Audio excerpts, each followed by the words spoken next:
Hi friends, PHP के अगले video में फिर से आपका वेलकम है।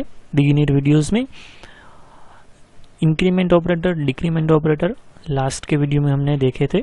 उसके पहले के वीडियो में अरिथमेटिक, लॉजिकल और रिलेशनल वीडियो मैंने बताए थे आपको।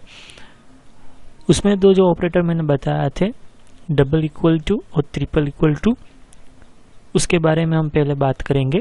डबल इक्वल टू ऑपरेटर और ट्रिपल इक्वल टू ऑपरेटर कैसे इस्तेमाल किए जाते हैं, तो उसके लिए पहले आपको इफ कंडीशन का जो कॉन्सेप्ट है आपको मालूम होना चाहिए।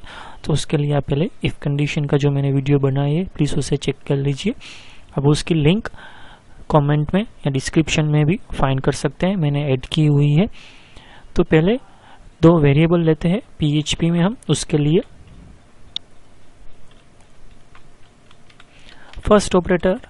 फर्स्ट वेरिएबल जो एज्यूम कर रहा हूं मैं अभी के लिए वो है ए, उसकी वैल्यू में एज्यूम कर रहा हूं 5, और दूसरा जो वेरिएबल है वो है 6। Simple if condition $a double equal to $b, echo message में डिस्प्ले कर रहा हूं बोथ वैल्यूज आर सेम।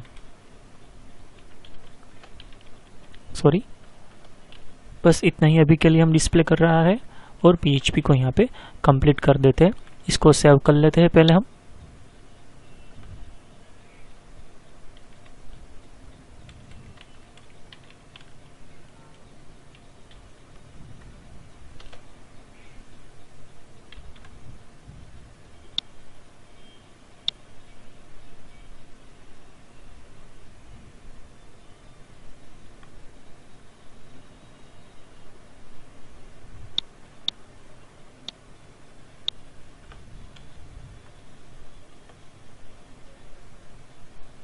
एक बार चेक कर लेता हूँ क्या गलती हुई है।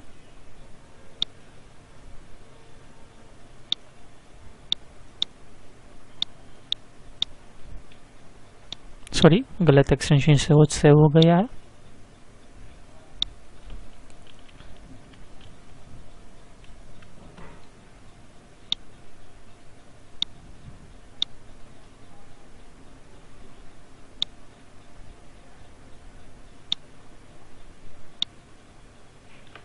मैसेज में कुछ हमें डिस्प्ले नहीं होगा। क्यों नहीं होगा?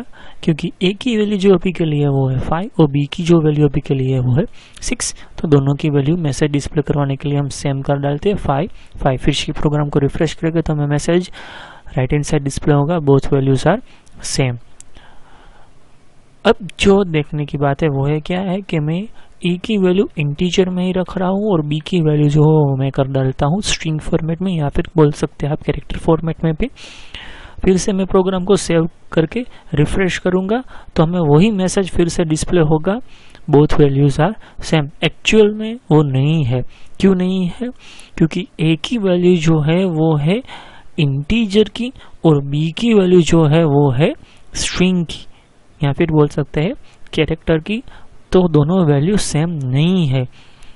इस पर सी लैंग्वेज अगर हम बात करें तो, पर पीएचपी में ऐसा नहीं होता है। पीएचपी में दोनों वैल्यू चेक करी जाती है, नहीं कि डेटा टाइप बाय डिफॉल्ट अगर आप डबल इक्वल टू का इस्तेमाल करें तो। अगर हमें वैल्यूज के साथ उसकी डेटा टाइप हमें चेक करवानी है तो कैसे करेंगे? तो हमें उसके बदले में डबल इक्वल टू की बदले में ट्रिपल इक्वल टू का यूज करना होगा। तो अब फिर से मैसेज दिखा रही है बोथ वैल्यूज आर सेम, और उसके एल्स में हम बता रहे हैं echo both values are not same. तो यहाँ पे हमें मैसेज कौन सा मिलेगा? Both values are not same. क्यों मिलेगा? क्योंकि अब पीएचपी क्या करेगा, ट्रिपल इक्वल टू में यहाँ पे पहले ए की और बी की वैल्यूज चेक होगी कि दोनों की 5 है। अब ट्रिपल इक्वल टू है इसलिए अब दोनों की डेटा टाइप चेक होगी। दोनों की डेटा टाइप क्या है? तो भाई ए की है इंटीजर टाइप और बी की है वो स्ट्रिंग की टाइप है। दोनों मैच नहीं हुई है इसलिए कंडीशन सेटिस्फाई नहीं होगी और हमें एल्स का मैसेज जो है both values are not same वो हमें यहाँ पे दिखाई देगा। देखिए यहाँ पे आपको मैसेज देगा both values are not same, बीच में एक BR लिख डालते हैं तो इसलिए आपको ठीक से समझ में आएगा कि आखिर आउटपुट क्या आ रहा है।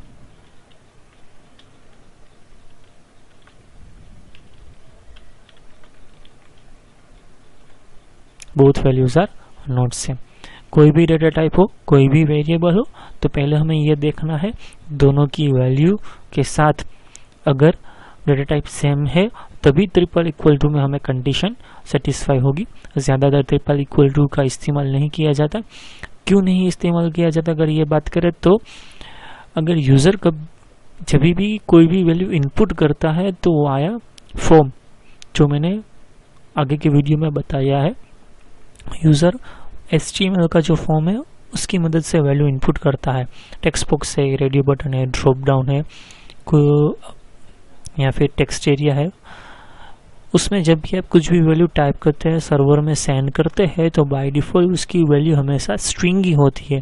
अगर आपने एज इनपुट करवा है तो आपने लिखा है 28, तो PHP में जो सेंड होगा वो इंटीजर में 28 स्टोर नहीं होगा, वो स्ट्रिंग फॉर्मेट में ही बाय डिफ़ॉल्ट स्टोर होगा।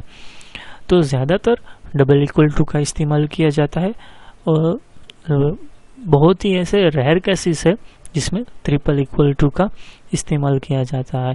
ये बात अलग है कि आप एडिशनल वैलिडेशन बीच में रख सकते हैं कि यूज़र ने जो कुछ भी एज लिखी है वो पहले इंटीजर में कन्वर्ट हो जाए, बाद में आप उसे चेक करवाइए कि वो आखिर वैल्यू क्या है, ग्रेटर देन 28 है या लेस देन 28 है, वो माइनर है या मेजर है 21 के लिए। अगर आपको चेक करवाना है तो वो आप पे डिपेंड है, कंडीशन बीच में लिखनी है नहीं लिखनी, कन्वर्ट वैल्यू करवानी है या नहीं करवानी। डबल इक्वल टू, फिर से मैं आखिर में एक बार फिर से रिपीट कर देता हूँ, डबल इक्वल टू में डेटा टाइप चेक नहीं होगी, सिर्फ वैल्यू चेक होगी। और ट्रिपल इक्वल टू में वैल्यू के साथ हमेशा आपको डेटा टाइप भी कंसीडर करने की होगी। इस वीडियो को अगर आपको पसंद आया है तो प्लीज़ इसे लाइक कीजिए, मेरे चैनल को सब्सक्राइब कीजिए। आगे के सभी वीडियो में अपडेट रहने के लिए आप मुझे फेसबुक के पेज पे भी फॉलो कर सकते हैं, मोहम्मदी कंप्यूटर। किसी भी वीडियो में आपको कुछ समझ में नहीं आया है या किसी भी और सब्जेक्ट में कोई भी टॉपिक में आपको दिक्कत है तो कमेंट में लिख सकते हैं। अगर पॉसिबल है तो आपके लिए मैं खुद उसी टॉपिक के ऊपर एक वीडियो बना के छोटा सा इंट्रोडक्शन आपको सेंड करूँगा। अगर पॉसिबल नहीं होगा तो नेट में से या यूट्यूब में से किसी भी जगह से कोई भी मटेरियल या वीडियो सर्च करके आपके साथ शेयर करूँगा। Thank you.